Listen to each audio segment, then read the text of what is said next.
Filosofía aquí y ahora. Movimientos políticos en Argentina. La ilusión en el progreso histórico era la bandera fundamental de la izquierda política. Sí, que se rompa, pero que no se doble. Querían pobres sometidos y tienen, en cambio, anarquistas combativos. Los hijos de la llamada chusma inmigratoria exigían ahora educarse, necesitan hacerse a sí mismos. La conciencia política de los militantes aparece en la praxis. Eva Perón es una construcción de Eva Perón. El tercer mundo es el que iba a encabezar la lucha contra la opresión. Cortar de un solo tajo la cabeza de la víbora marxista. Que vengan los capitales de todo el mundo sin condiciones de ningún tipo. Develar cómo fueron los movimientos políticos que dieron forma a este país que hoy tenemos. El plan económico de Martínez de Hoz. 1. Dirigismo y liberalismo. 2. Filosofía liberal. 3. Las medidas del terror. 4. La plata dulce. 1. Dirigismo y liberalismo. Vamos a hablar hoy de un economista que pertenece al riñón más profundo del establishment argentino y que como tal se desempeñó durante la dictadura de Jorge Rafael Videla, la Junta y todos los civiles que lo apoyaron. Porque Martínez de Hoz es un civil y detrás de Martínez de Hoz había muchos civiles. Por ejemplo, Guillermo Walter Klein, que era un hombre importantísimo del esquema económico de Martínez de Hoz. ¿Qué es lo que se propone Martínez de Hoz? Bueno, lo que intentaron proponerse todos desde la caída de Perón. El gobierno de Perón era un gobierno intervencionista de Estado y el Estado intervenía en el mercado. Hasta tal punto intervenía que Perón crea el IAPI, Instituto Argentino del Intercambio, que es el encargado de comercializar los granos y los ganados y no la agricultura y la ganadería, los popes, los dueños, los reyes de los campos y de las vacas argentinas. Esto es intervención del Estado en la economía. Un plan dirigista, entonces, es lo que más odia un liberal, porque un plan dirigista requiere un Estado fuerte y un mercado débil ante ese Estado fuerte. Requiere una primacía de lo político. El Estado interviene para regular el mercado, porque si no, al mercado se lo comen los monopolios. Es así de simple. Yo soy dueño de un monopolio y decido vender 2 años a pérdida. Total, a mí qué me importa. Fundo a todos los que me rodean y me quedo con el mercado. Ahora, para esto, para Milton Friedman, para Friedrich von Hayek, este plan dirigista, estatista, que está basado en el keynesianismo, es comunista, porque donde está el Estado con una intervención decidida, donde el mercado no es libre, sino que está regulado, von Hayek y Milton Friedman y los muchachos de Chicago ven la presencia del comunismo. Entonces, para esta gente, luego del Estado intervencionista de Perón, los militares necesitan consolidar una economía libre, abierta, ante todo que vengan los capitales de todo el mundo sin condiciones de ningún tipo. Es así como la Argentina comienza a endeudarse terriblemente bajo los militares. Ahora, los militares tenían una tremenda contradicción con Martínez de Hoz, porque Martínez de Hoz era un liberal y decía que era un Estado chico, y en efecto lanzó fundamentalmente desde su lugar en el esquema militar del 76, se lanzó la consigna: achicar el Estado es agrandar la nación. Mientras que el populismo diría: fortalecer el Estado es agrandar la nación, porque el Estado fuerte ayuda a los débiles. Y el Estado débil es impotente ante las economistas, ante la economía fuerte. Perón, en 1946, cuando asume con un plan populista, que es un plan keynesiano, distribucionista y estatista. Perón siempre dijo que lo mejor para desarrollar el país era aumentar los sueldos, que aumentando los sueldos la gente iba a consumir e iba a comprar. Y si la gente compraba y consumía, las industrias iban a producir. Entonces se iba a generar esa dialéctica entre la producción y el consumo. No hay otro modo de desarrollar un país, al menos según el esquema clásico de un proyecto burgués popular, digamos. Perón puede hacer esto porque tiene un gran apoyo popular y porque hay un gran retroceso de los sectores del establishment. Entonces lo hace, pero lo hace también con una política autoritaria, que es autoritaria con los poderosos, pero es tremendamente democrático con los menesterosos, porque Perón, su gobierno es democrático con los pobres y es autoritario con los ricos. Entonces, Perón considera que hay que anteponer la política a la economía, o sea, primero la política, después la economía. La economía se enfoca desde un proyecto político popular que pone la economía al servicio de los intereses del pueblo. Entonces, este esquema que termina beneficiando, por supuesto, a los sectores populares y termina perjudicando a los sectores del establishment, tiene que ser aniquilado por las políticas de derecha que Martínez de Hoz viene a representar.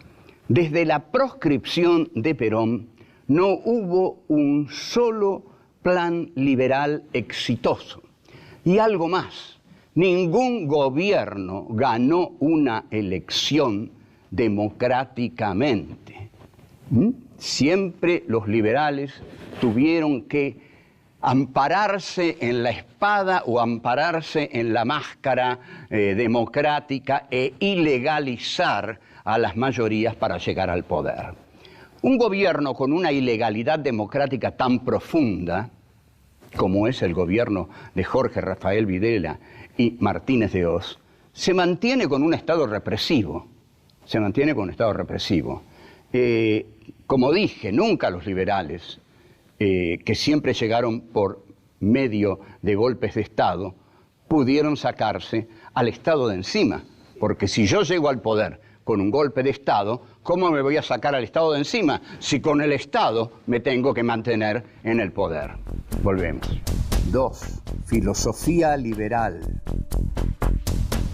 Martínez de Hoz anuncia por cadena nacional su plan económico.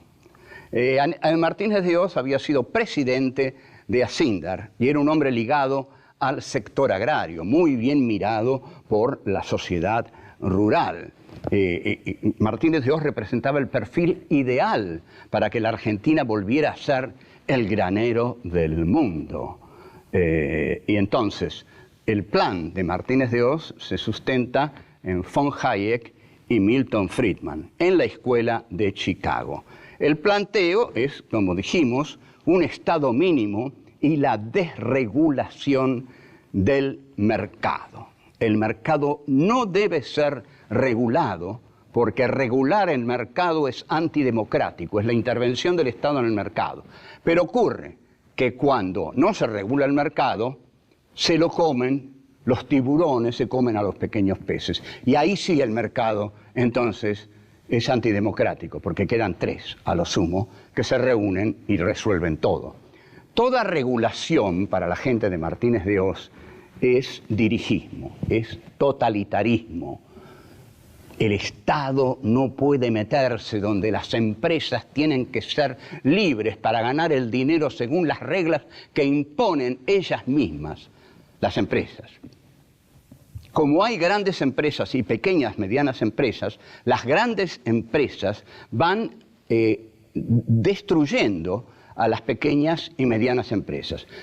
Las destruyen ya incorporándolas al grupo monopólico o mandándolas a la quiebra. Martínez de Oz entonces crea una consigna que, como dije, es achicar el Estado, es agrandar la nación, que podría ser reformulada como achicar el Estado es agrandar nuestra tasa de ganancias. Eso es lo que están diciendo. Este es el programa típico de la derecha que no quiere ser molestada por el Estado.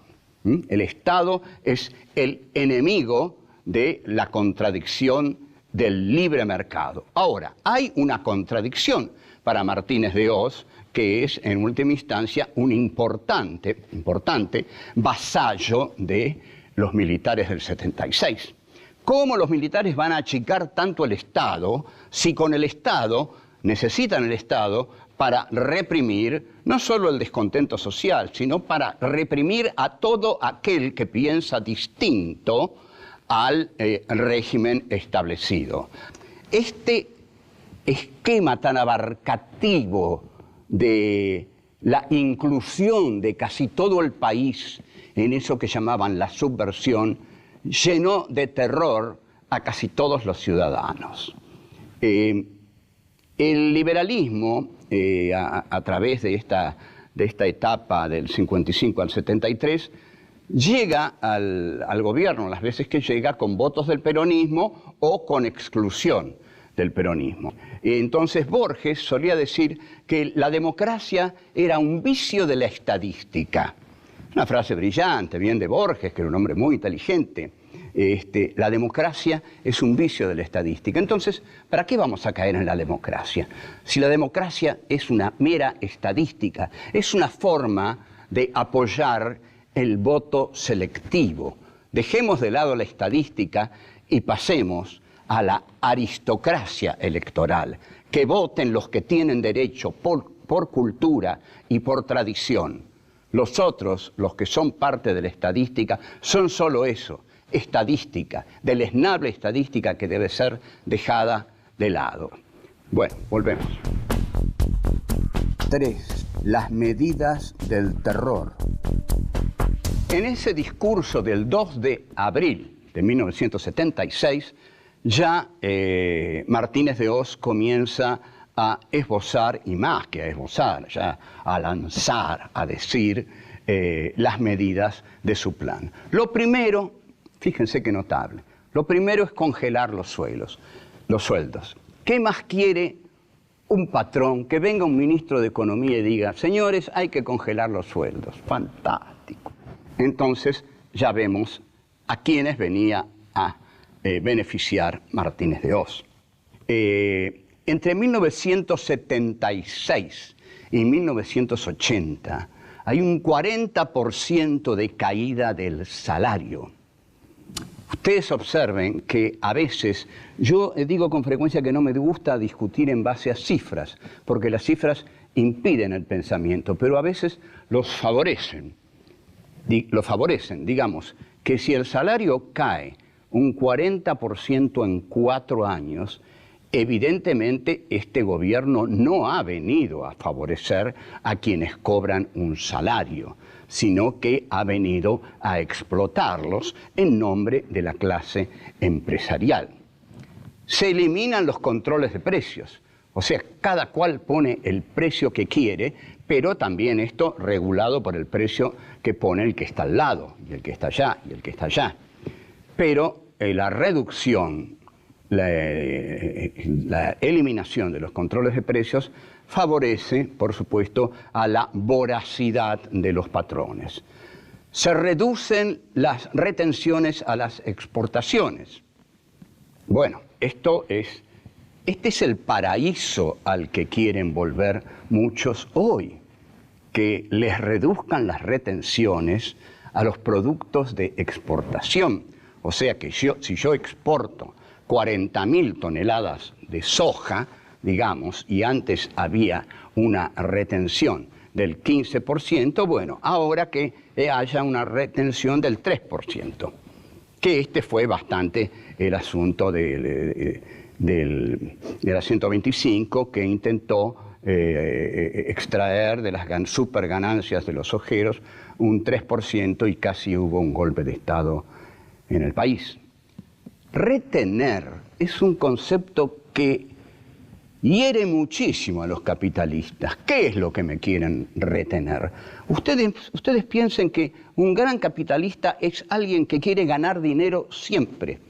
Y esto lo explicamos al hablar de la voluntad de poder. La voluntad de poder no puede detenerse nunca, salvo al precio de morir. La voluntad de poder siempre tiene que crecer, crecer, crecer. Si solo se conserva, muere. Entonces, que no me retengan nada, dice un empresario, porque yo necesito ganar cada vez más. Desaparecen así, y esto es muy doloroso, las pequeñas y medianas empresas. Durante el tercer gobierno de Perón, en el Banco Central había un enorme cartel que decía, en el Banco de Desarrollo, perdón, que decía créditos para las pequeñas y medianas empresas.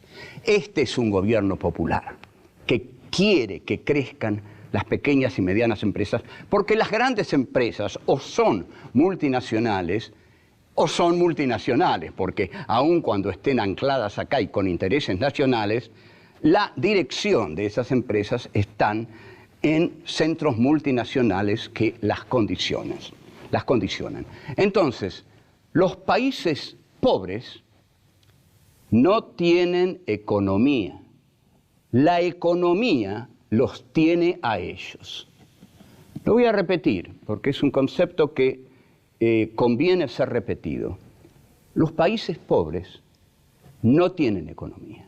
La economía los tiene a ellos, porque la economía es de los poderosos, de las multinacionales, de los monopolios, de las grandes potencias. No es de los países pobres, que son pobres porque no tienen realmente el poder fáctico necesario como para constituir una verdadera economía propia. Ahora, ¿qué tienen los países pobres? Tienen la política, y desde la política se pueden oponer a los países ricos, que son en última instancia esos que forman parte del imperio. El imperio occidental capitalista hoy lo forma Estados Unidos, Gran Bretaña, Alemania y Francia. Esos poderosos países lo que quieren es entrar en los otros países para hacer sus formidables negocios. Volvemos. 4. La plata dulce. El problema que tienen los economistas de Videla es que no pueden detener la inflación. La inflación se produce porque en realidad hay una contradicción fundamental entre la economía y la política del Estado de los genocidas militares. Estos constantemente siguen rearmándose y gastando millones y millones de dólares en equipos bélicos, porque insisten en que tienen una enorme guerra interna que vencer. Entonces esto, bueno, desalienta a Martínez de Hoz y la inflación sigue. Además, los militares comienzan a tomar préstamos para los que ofrecen grandes tasas de interés. La plata entra y ahí empieza la deuda externa a crecer vertiginosamente. Surge lo que se llama entonces la tablita. La tablita consiste en devaluaciones permanentes para poder bajar la inflación. No es una gran idea. Lo que ocurre entonces, el fenómeno que comienza es que toda la industria nacional se funde, pero que para aquellos que han logrado zafar, aparece un fenómeno maravilloso que Martínez de Hoz más tarde va a reivindicar y decir, gracias a mí, los argentinos pudieron viajar. Y en efecto, los argentinos viajan a Miami sobre todo. Esta es la época de la plata dulce. película que recomiendo del año 82, retrata lo que es la plata dulce. Había mucho dinero, porque entraba mucho dinero, pero no entraba de la producción, sino que entraba de pedir a los inversores extranjeros que hicieran penetrar el dinero en la Argentina, porque la Argentina pagaba tasas excepcionales, más o menos lo que pasa con Menem y los fondos buitres, ¿no? Ahora, uno se pregunta, ¿por qué aquellos que invertían en la Argentina no se preguntaban cómo la Argentina podía pagar tan altas tasas? ¿Había realmente detrás un desarrollo nacional que pudiera pagar tan altas tasas? ¿A dónde iba ese dinero? No se lo preguntaron. Quedaron deslumbrados por las altas tasas y fueron cómplices de esa miserable maniobra financiera, tal como los fondos buitres. Los argentinos, entonces, agobiados por la represión, por el conocimiento que tenían de la existencia de 340 campos de concentración, como ya había habido hasta 1979, lean el libro de Pilar Calveiro, Poder y Desaparición, los argentinos que ya venían motivados por haber ganado el Mundial, entonces con esa alegría ya incorporada viajan a Miami y ahí nace el DM2. Los argentinos, en un país quebrado por la economía y quebrado por la ética, viajan y tienen tanta plata que dicen, me gusta eso, deme 2. Y el argentino queda caracterizado como el tipo del deme 2.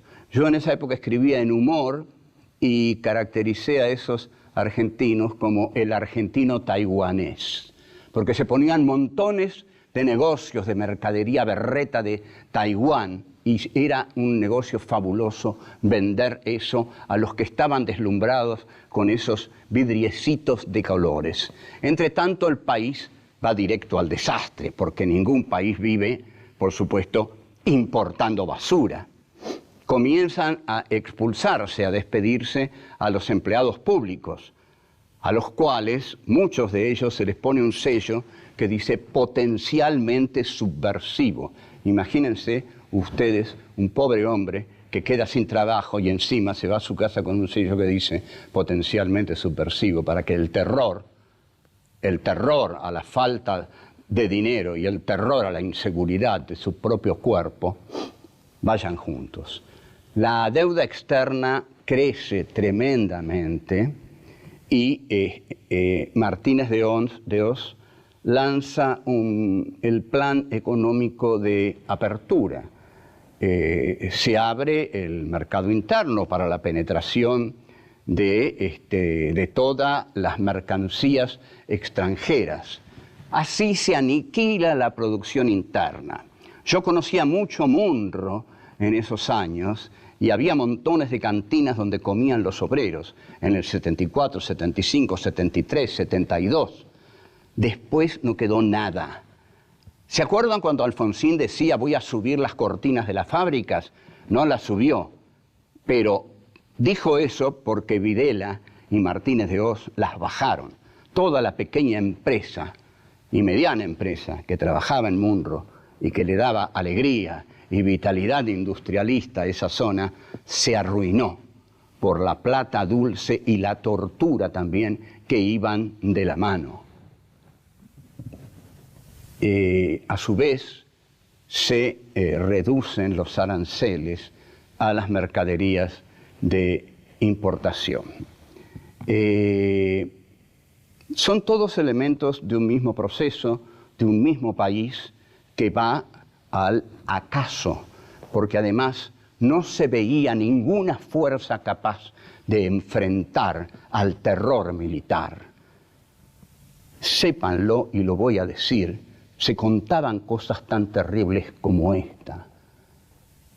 Decían, ¿saben una cosa? Se encontró un camión frigorífico con 20 cadáveres desnudos de jóvenes colgados de donde se cuelgan las reses. Y esto producía un terror tremendo en la población del cual era muy difícil salir. Le pido disculpas por haberlo contado, pero es necesario que todos sepamos hasta dónde había llegado el terror. Hasta luego. Chao.